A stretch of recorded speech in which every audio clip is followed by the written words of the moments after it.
Here's another example. We'll connect these two files. This is based on the FileMaker inventory starter. It has a little different naming convention. And what I've done is I've put the inventory, the item quantity fields inside the item table. It's called inventory table. And we can see that the quantity fields are inside that table. There's no separate quantity table for this file. So let's set this up. First thing we need to do is set up our external data source.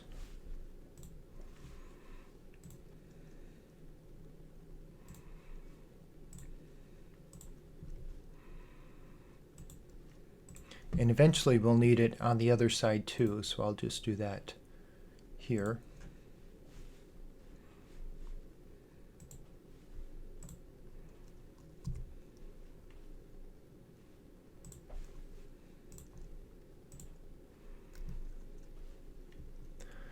Step 3 is to return to the BOM file. I've done that.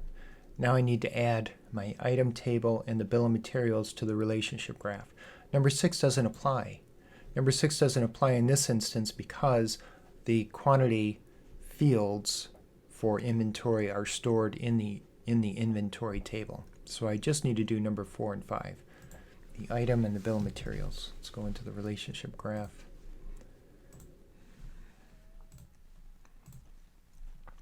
The item table is called inventory. I'll add that. And then our BOM table, or bill of materials. And here they are listed. I'm ready for the next step. My item table is called inventory, and the primary key here is called item ID match field. And what's the part number? The part number is, looks like there is a part number. There it is. And a description. Is there a description? There is. Here it is. So I'll add the description. Here's the bill of materials table. Again, we have 2 item IDs that we need to put in. I've added this bill of material table, so I was able to add my naming convention. So it's very easy for me to see that the assembly or the parent item is item ID, and the component or the children item is item info ID. Your convention may be different. I still need to tell Visual BOM where those quantities are, otherwise it won't know where to grab them. So I want to tell them that they're in the inventory table. And what is the item ID here is the item match field. And the on hand is on hand. And now now it's complete. Again, there's a warning message about changing the field names and the table names. It's not terrible, but you will need to reset to go through the wizard again. Let's do a test here.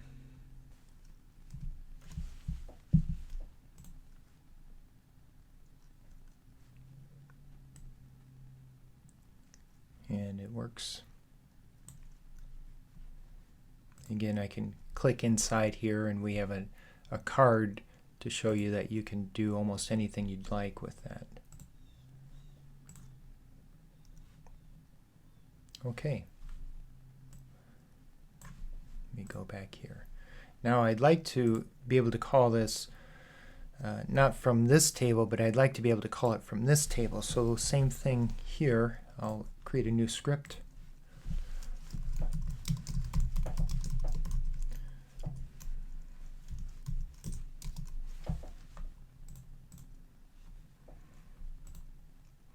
I can call it, because I've added it as an external data file, and I don't know my naming convention in this table.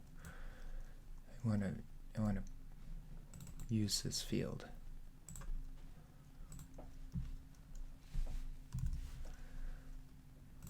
Okay, now I can add a button.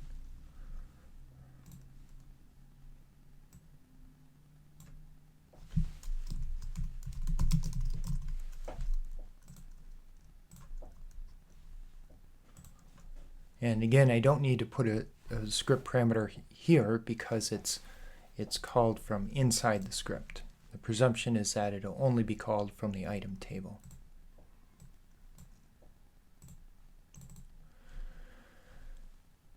Yep, it looks good. Oh, it doesn't look good. I like to do that. Okay, so now when I click that, there it is. Let me go through a few, and there's my Visual BOM.